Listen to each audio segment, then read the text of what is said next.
বিয়ে বাড়িতে যত কিছুই আপনি খান না কেন, শেষমেশ যদি একটু মিষ্টি জাতীয় দ্রব্য যদি আপনার মুখে পড়ে, তাহলে সেই খাবারের ষোলকলা পূরণ হয়ে যায়। আর এরই মধ্যে আমরা প্রতিটা বিয়েতে, যে কোনো জায়গায় যেখানে যাই না কেন, বিভিন্ন বিয়েতে বিভিন্ন রকম শেষ মুহূর্তে যে মিষ্টি দ্রব্য আমরা গ্রহণ করে থাকি, বিভিন্ন রকম, সেটা হয় জর্দা, হয় দই, হয় বিভিন্ন রকম।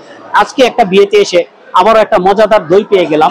এটা হচ্ছে, আমি এই মুহূর্তে রয়েছে মুন্সিগঞ্জের একটি বিয়েতে, আর সেই বিয়েতে একটা দই ছিল। সত্যি কথা, যেটা সবাই বলে বাংলাদেশের বগুড়ার দই নাকি সেরা দই। আসলে এই দইটা যদি আপনারা দেখেন, তাহলে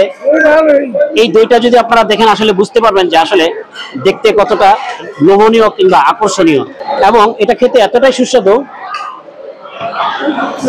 সত্যি বলছি, আমি মুখে লেগে থাকার মতো একটা স্বাদ এটা রয়েছে।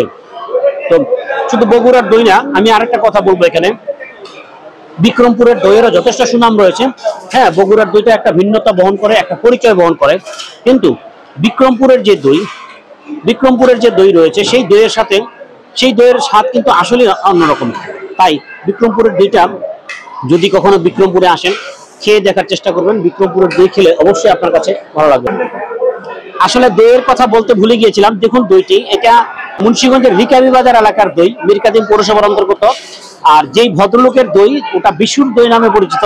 এই বিশুর দই আপনাদেরকে দেখিয়ে দিলাম।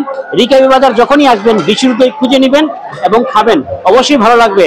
আর যারা খাবেন তারা অবশ্যই কমেন্ট করে বলবেন আমাদেরকে দইটা কেমন হয়েছে। ধন্যবাদ সবাইকে।